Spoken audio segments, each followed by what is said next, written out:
Goal setting for health, your path to fitness success. You've decided to get fit, congratulations. That first step of commitment is huge, but now comes the crucial part. Setting realistic, achievable goals to keep you motivated and on track. Whether you're completely new to exercise or getting back into it after a break, setting up a schedule for you to follow can make the difference between lasting success and early burnout. Let's explore some unconventional and science-backed approaches that could revolutionize how you think about and achieve your fitness goals. Start with your why. Before you dive into specific goals, could you take a moment to reflect on your motivation?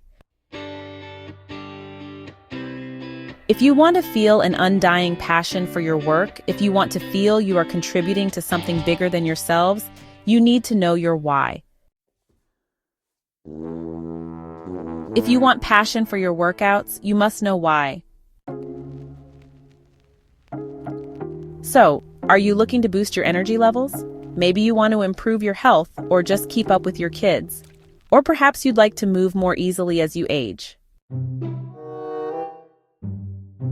All right, now stop the video and write out your why. Understanding your deeper motivation, well, it creates an emotional connection that will help you push through those challenging days. Let's talk about the minimum effective dose principle.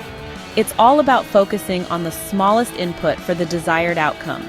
So instead of those hour-long gym sessions, identify the 20% of exercises that deliver 80% of your results.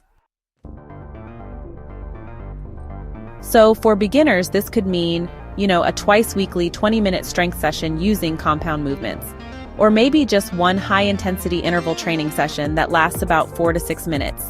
And honestly, it can be more effective to master 3 basic exercises perfectly, instead of trying to do 10 just moderately. Now go ahead and stop the video and write out your minimum effective dose. Just take a moment and jot it down. The habit stacking method. This is a good one. So James Clear's habit stacking helps you embed fitness into your routine. Instead of carving out brand new times, you just attach those new habits to ones you already have. All right, y'all, try this formula. After your current habit, I will do my new fitness habit. It's really that simple. Here are some examples. After brushing your teeth, do 5 minutes of mobility. After your morning coffee, try 10 bodyweight squats. After your work commute, go for a 10-minute walk. And after you finish the dinner dishes, hold a 5-minute plank. Easy, right? Now go ahead and stop the video for a second and write out which habit you'll attach to a current habit. Take your time and make it your own. All right, let's talk about the reverse engineering approach. Instead of starting with workouts, begin with your desired lifestyle, and then, work backward from there. Ask yourself, what activities do I want to do easily? How do I want to feel every single day? And what movements really bring me joy? Now go ahead and stop the video and write out your motivation. So if you want to play with your kids, try building endurance through playful activities. And hey, if you want to garden with ease, just focus on functional strength and mobility. All right, let's talk about the 2-day rule. Popularized by YouTuber Matt Davella, the 2-day rule says to never skip fitness 2 days in a row. Now, why does it work? Well, it encourages consistency, but with a little bit of flexibility. It also helps you avoid that all-or-nothing trap, and really, it can help you sustain long-term habits. Okay, so now stop the video and write out your benefit for the 2-day rule. The skill-based framework. Treat fitness like learning a skill rather than chasing physical results. This involves, a whole new way of thinking about your workouts. Picking a movement you want to master, like, say, push-ups or yoga poses. breaking it into parts, practicing deliberately for 10 to 15 minutes, and tracking progress in form and control. All right, so take a moment to stop the video and write out what you want to accomplish. This really makes fitness so much more engaging and mentally rewarding. The environment design method. Rooted in behavioral psychology, this method is all about setting up your environment to support your fitness, instead of just relying on willpower alone. Okay, here are a few ideas to help you design your environment for success. You could create a little workout corner at home. Try laying out your workout clothes the night before so they're ready to go. Keep resistance bands or weights somewhere visible so you remember to use them. And do your best to remove any barriers between you and your workouts. All right, now stop the video for a second and list out how you'll support your own fitness. Go ahead and jot down your ideas. Let me introduce you to the Joy First approach. Honestly, this framework changed my own fitness journey. It suggests that your primary goal should be, well, enjoying movement, making sure you actually look forward to being active. Studies show that enjoyment leads to greater consistency. If your workouts feel like a chore, this method might be for you. Steps to try list activities you loved as a child. Sample different types of movement like hiking, boxing, yoga, and so on. Rate each on a fun scale. Shoot for burning so many calories or doing an activity for so many minutes.